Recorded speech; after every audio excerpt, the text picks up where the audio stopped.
What to do when you get shot down in yet another meeting. I'm going to share 3 ways in this video today, but first I'm going to tell you a story. So I was having a networking conversation yesterday, as I do most days, and this was with an older gentleman. And he asked me, as most people do, how did I get started with my business? And I said it was truly born out of a personal pain point. I decided at the age of 18 to leave home because what I wanted for my life was different than what my family wanted for my life. So I packed up and left, never to return. And he said to me, "Oh, so you're rebellious."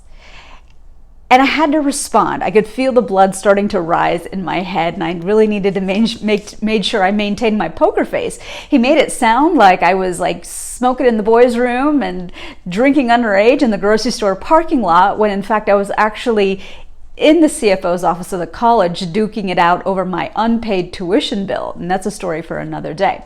However, I knew that it was important for me to just sort of cut this line of conversation off and make sure that I course corrected. So I said, no, I just had vision and I had agency over my life. Now, it may not be uncommon that you are in a situation where you're in a meeting and you're finding that some of your counterparts are prone to drowning you out. So I'm offering you 3 pieces of language that you can use to assert yourself when that happens. Number 1, very easy, is to say, let me finish. Number 2 is to say, let me finish my thought before you respond. Or number 3 is to say, I'd like to finish my thought.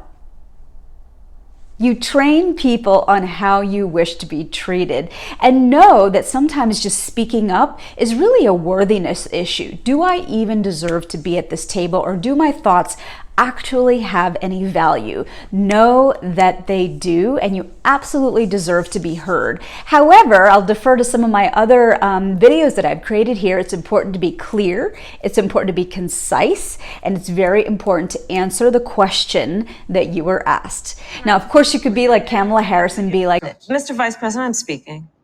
Well, I'm speaking. be important if you said the truth. If you don't mind letting me finish, we can then Please. have a conversation, okay? Please. Okay. I'm speaking, Mr. President, but that may not be your style, but I'm hoping that possibly some of the things that I shared here today will work for you. Hey, why don't you try them and DM me down below or message me down below and let me know how you did. I'd love to hear. More importantly, I am hosting an Art of Influence Masterclass. This is coming up on February 17th. It's 6 weeks, and I really designed this for corporate women that are looking to advance to the next level, but the glass ceiling is keeping them tamped down. I can share more details with you, but all you got to do is email me at info@ladydrinks.com and we're going to chat.